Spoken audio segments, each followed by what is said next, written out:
kailangan mo magtanong eh. Opo. Kailangan mo magpalitaw ng ebidensya eh.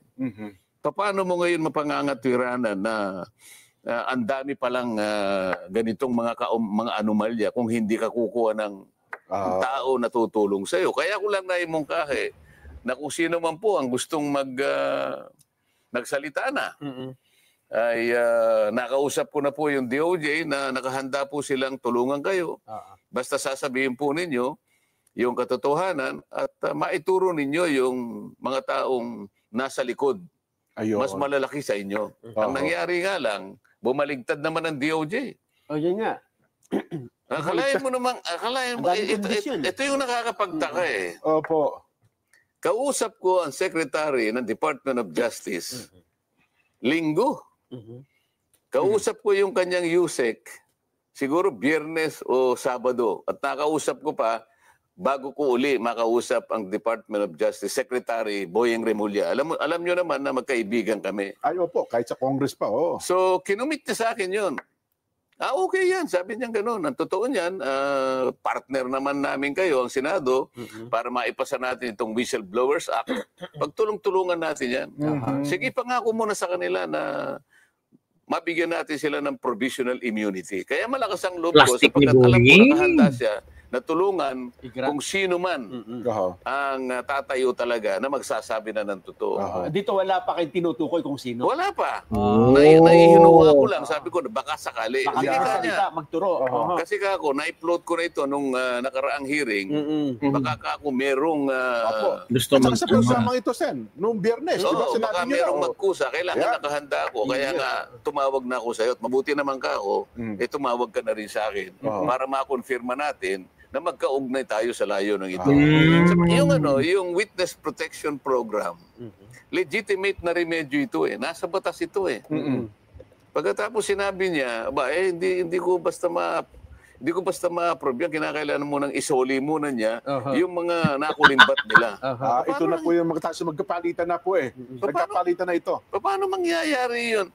Yung sinasabi niyang restitution or indemnification, hindi kasali yun eh. Wala yun sa requirement eh. Hindi pinag-uusapan dito yung pagsusoli ng kung ano. Pwede na siguro pag-usapan sa bandang huli yun. Pero dun sa punto na siya ay nag-a-apply sa'yo, apply pa lang. Kaya niya lang gagawin yun, manganganib talaga ang buhay niya, kaya nagpapakover siya ng protection. Nakita mo yung inalleged niya na may kinalaman di umano dito sa mga payola, yung mga payouts na yan, 17 congressmen. At 10 mga tao na yung iba ay private individuals at yung iba naman ay mga kawani at opisyalis ng DPWH. Sa mga tweet, 10 sa panig ng DPWH at saka pribadong mga mamamayan at 17 congressmen. Yun naman ang yun naman ang hinihingi ng Witness Protection Program. Manganganib talaga ang buhay niya sa ginawa niyang pag-expose sa pagsasabi ng katotohanan. Sa panig niya, yun ang totoo eh. Pero yung unang usapan niyo po ni Sec Boyeng, walang mga ganong condition, Sen? Alam naman niya na wala eh. Kaya basahin mo yung batas. Napakasimple naman ang batas.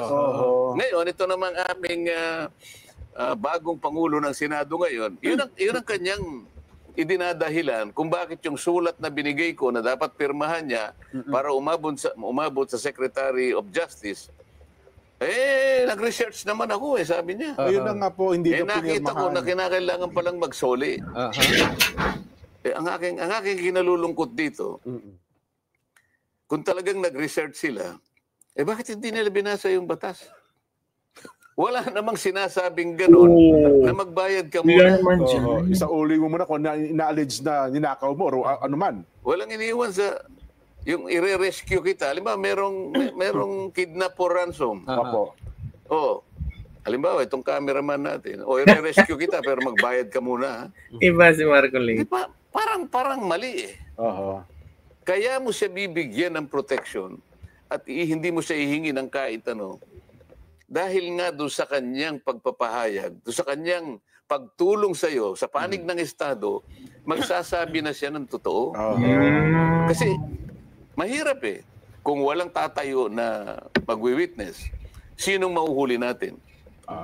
Lahat yung aligasyon, lahat po yung paratang kung wala magsasalita. Hindi ba Nelson, para ka namimingwit eh. Opo. Tama. Pag ikaw ay namimingwit, may pain ka. Opo, tama po. Anong gagamitin mong pain? Butete, halimbawa. Oh, bulate. Bulate. Maliliit na isda. Oh. Para makahuli ka ng malaking isda. Ayun. Tama. Pain. Kung walang pain. O walang pain. Walang pain. Sino yung papain? Uh-huh. Yung pain, gusto niya proteksyonan mo naman ako. Kakagatin Correct. mo niyan. Correct. So ang hindi ang pinangako dapat na Sekboy, ano po, provisional. Hindi, sinabi niya, sige, pangakuan mo sila na sa ngayon pa lang, kaya tinawag niya na provisional immunity. Provisional immunity. Manggagaling sa akin, Opo. para malaman nila, wag naman ninyo kung ano, wag niyo munang kung ano nung ginagawa nila. Pupunta doon ang BOC, pupunta ang BIR, pupunta yung AMLA. Teka muna, magpa-apply ito eh. Opo. Ito yung proteksyon na hinihingi niya hanggang sa ma-approve na eventually yung kanyang aplikasyon. Oho. Walang sinasabi doon na kailangan kang magbayad o magbalik nung inaakala mo na nakulimbat mo. Wala pa eh. Oho. Nag-iimbestiga pa lang tayo eh. Correct. Paano natin makukuwenta kung ano yung babalik? Wala pa naman tayo sa estado na yon. Doon po sa angulo na ang sabi naman nila, kasi selective ang sinasabi, parang may itinatago, merong pinipili, Oo. at ang gusto daw ay magsabi ng tell-all. Walang dapat na itago. Meron pang binabanggit siya, dyan singit ko lang nagsimula doon sila 2016 eh. Eh bakit daw binabanggit 2022 lang hanggang sa kasalukuyan? Parang may mga tinanggal daw na pangalan eh. Oh. Yun ang kanyang sworn statement. Opo. Wala akong magagawa. Ang sinasabi ng aming bagong Senate President, meron daw nagbulong sa kanya na inedit daw yung Inedit sworn daw, yun, statement. isa pa yun. Oho. Ito ang medyo mabigat na tanggapin yung pagpaparatang na gano'n. Ala. May bumulong daw na taga Blue Ribbon Committee. Paano kaya kung malaman niya ang katotohanan na hindi naman alam nung Blue Ribbon Committee na mayroong sworn statement na lalabas nung araw na yon? Oh. Yung sworn statement na yon, direktang Opo. ibinigay sa akin. Opo. Hindi alam ng Blue Ribbon Committee. Paano mong sasabihin na inedit? Sino mag-i-edit? Diretsong pumunta sa akin. Oh, yun pa. Oho. Ako nag-edit. Yung araw na yun binigay, magsisimula na kami. Doon mismo sa hearing. Hindi naman doon sa hearing. Basta kailangan. Doon sa araw ng hearing. Ilang oras na yung bago kailangan makuha ko. Oho. Oho. Yun pala. Kung pagkatapos sasabihin nila, merong nag-edit. Ito yung nakikita kong parang hindi na tama eh. Kung mo ba sinabi niya na congressman ang naging kasama niya, naka-transact niya, ibig sabihin hindi na totoo? Tama. Kung Diba? wala sang sinabi na senador, hindi na totoo yung sinabi niya. Correct. Doon sa House of Representatives, kung titingnan ninyo, ang pinaniwalaan naman nila, ang gustong papaniwalain, ay yung sinasabi naman Nung Bryce ng Hernandez. Bryce Hernandez na pumunta naman sa amin. Nakikita mo, sinasabi nila na hindi kanya totoo yung sworn statement ng mga Diskaya. Opo. Bakit nila pinresent yung Mayor Vico ng Pasig? Hindi ba dahil sa kalaban niya yon? Oh. Ano naman nung aming presidente na Senado ngayon, yung Vico Soto? Hindi ba pamangkin niya? Pamangkin, yes po. O di may politika dito, hindi ba? Oho. Kaya mo lang ba sinasabi, kaya mo dinidiminish yung value nung sworn statement na yon dahil kalaban siya ng pamangkin mo sa politika. Oh. Kung ako siguro, dapat hindi ako magkukomment sa bahagi na yun Opo. Sapagkat kalaban ng aking pamangkin ito, Oho. hindi siguro magre-recuse siguro ako Tama. Hindi ikaw ang volunteer na palagay ko inedit ito. Sa aking palagay, maraming butas ito. Hindi ka dapat magsasabi ng ganon sapagkat magiging bias ka. Oho. Dahil kalaban niya ng pamangkin mo. Sa politika. Itingnan mo na lang. Tinawag si Mayor Vico sa House of Representatives. Hindi para magbigay ng testimony. Correct. Hindi para magbigay ng dokumentong makakatulong para makakuha ng maraming batayan. Nagsabi siya ng opinion niya Tungkol sa mga Diskaya. Mas- sinungaling ang mga taong ito. Nakakatawa. Opo. Ang opinion ba'y tinatanggap sa pagdinig? Hindi. Oho. Opinion mo yun Sa bawat pagdinig, mapakorte man o ibang quasi-tribunal, quasi-judicial tribunal, ang opinion, Dinabaliwala. Hindi tinatanggap ang opinion. Bakit kinakailangan siyang magpahayag ng opinion doon? Tama. So, pagkatapos, hinahanap ko yung Bryce Hernandez. Kasi pinahiram sa House of Representatives at doon ay tumistigo. O ba't hindi na sinuli? Correct. Tinanong ko yun. Sabi ko, Mr. President, bakit hindi sinuli sa atin? Hindi ba? Ito yung sulat mo. Babasahin ko sa'yo. Opo. Oo. Paihiram ko sa inyo, sabi niya, pero pagkatapos ng hearing ninyo, ibalik ninyo ng madali, Opo. ligtas, dito sa Senate. O ba't pinanatili mo ka ako sa Quezon City QCPD? Correct. Krami. Correct. Saka Correct. Krami, detention center. Sa Opo. Krami. Bakit Custodial ganun? center, Uy, nag-request sa akin si Speaker. Teka muna. Diba? Opo. Yun na yung napanood namin na nagkaroon ng viral ngayon sa social media. Bakit pag na-request na yung Speaker, sabi ko, sumusunod ka sa Speaker? Oh. Pero yun naman daw po kasi siya, na-request ng Bryce sa Kongreso. So bilang puno ng Kongreso, siya naman ata. Sino ba ang dapat magpasya kung saan siya madidetain? Correct. Yung na-contempt?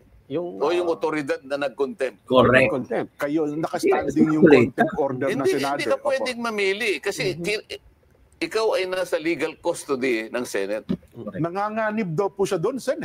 Okay, kapag hindi mo siya sinuli, binibigyan mo ng credentials sinasabi niya. Ayun. Sa mga sabi ko, hindi ko kayang tanggapin. Kaya hindi mo siya masoli dito. Naniwala ka na nanganganib siya dito Senado. Tatanggapin ba natin yan? Tayo Senado hindi natin kayang proteksyonan. Ito ngayon ang problema. Sabi ko medyo madidisgrasya ang integridad ng ating inquiry dito pag gaganyan. Correct. Bakit ayaw mo siyang bigyan ng witness protection program at kinakailangang magsoli? Bakit si Hernandez hindi mo siya sinabihan na magsoli ng perang katakot-takot na halos bilyon-bilyon ang Correct. Wala, mas malaki pala ang pera din nun, ha? Bakit ganun? Ang daming sasakyan din nun. Nakikita nyo ba ang pagkakaiba ngayon? Pagka nandun sa House of Representatives, kagyat na bibigyan ng witness protection kahit hindi siya magsoli. Hindi kaya, kailangan magsoli ka muna.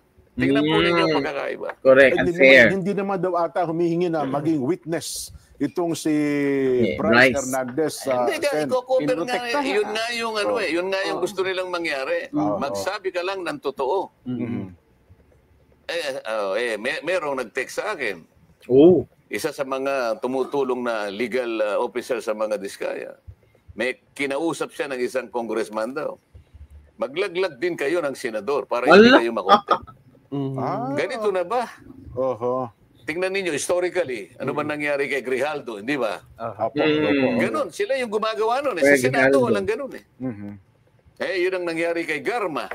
Yan ang nangyari kay do sa pulis, yung Ed, nakalimutan ko yung apelido. Pero sa Senado, walang ganong klaseng kasaysayan. Correct. So, gusto ko makita ninyo yung pagkakaiba. Meron ka bang karapatan nasabihin mo na may butas itong parang hindi totoo, parang inedit? Bakit mo uhusgahan ang bastos ni Tito Soto? sworn statement ng isang Sabi tao mo inedit. nung ihayag niya nung ako pa yung chairman ng Blue committee? Ribbon. O bakit nung ako'y napalitan na? Ibig mo sabihin, yung proceedings namin ay papalitan mo rin. Correct. Pinagtalunan, inapprove, ito yung ginawa namin, napatunayan namin na kailangan niyang magkaroon ng protection. Ito yung hiningi niya. Kaya gumawa ko kagad ako ng sulat bilang chairman. Bininbin niya. Alam niya kasi papalitan na pala ako. So, ang ginawa niyang dahilan ngayon, kaya hindi niya pinirma yung sulat ko, hindi na ako ang chairman. At binigay niya raw kay Chairman Ping. Si Chairman Ping naman, nag-uusap na raw naman pala sila, kailangan magsoli muna. So, yan po yung nangyari. Sa mga tweet, yung aming ginawang proceedings, kinu-question pa nila Wala raw, marami raw sa mga kasama namin ang dissatisfied sa direction na tinatahak namin. Yun pa po ang binabanggit. Siguro, liwanagin natin. Ano bang direksyon ang gusto nyo? Ayun. Ayun. Kami ang direksyon namin matuwid eh. Kayo, anong gusto yung direksyon? Sino siya para sabihin niya na dissatisfied? Sino sa mga kasama namin dissatisfied? Baka naman yung leader ng House of Representatives ang dissatisfied sapagkat puro congressman ang binanggit. Kaya pala sinasabi nila, magbanggit din kayo. Maglaglag din kayo. Mga senador. Para hindi kayo makontent. Tama ba yun? Doon po sa punto ng pagiging state witness. Kasi sabi nila, dapat daw, ang isang state witness ay least guilty. Hindi yung... Hindi ganon. Ganun ho ba? Ang mga requirements dyan, nasa Republic Act 6981. Okay. Galing ni Marco. Basahin niyo yung Section 3 at saka yung Section 10 pag sama-samahin niyo. Ito yung mga requirements ngayon sa aking pagkakatanda. Una, yung offense, yung krimen na kung saan dapat siyang tumestigo is a grave offense. Grave talaga to, plunder ito. Wala kang ibang makukuhang tetestigo. Okay. Ito lang. So, qualified din siya. Sila ang lumitaw eh. Siya lang. Kaya sabi ko, makipagunahan kayo kasi kung sufficient na to, hindi ko na kailangan yung iba. Kasi hindi na kayo magko-qualify. Yun pala. Hindi na kayo magko-qualify dito sa isang requirement. Kung nakipagunahan ngayon yun. At yung kanyang testimony can be corroborated in material facts. Ibig sabihin, makukunan niya. Yung mga tumitestigo are not the most guilty. Yun ang requirement. Pagkatapos, meron pa sinasabi ron, nanganganib ang buhay, ang kanilang kaligtasan, at ang kanilang seguridad.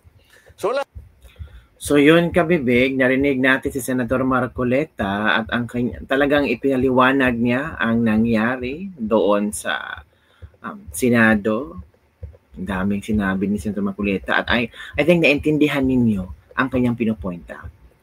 So sana maging successful ang bagong chairman ng Blue Ribbon Committee na Senator Ping Lacson at kung ano man ang gusto nilang direksyon sa tawag dito sa investigasyon ay makamit nila. Kasi sabi naman ni Soto na marami nang disappointed na hindi nila alam kung saan papunta ang direksyon ni Marcoleta. Let us see kung saan papunta yung direksyon niya. Baka papuntang Duterte na naman yan.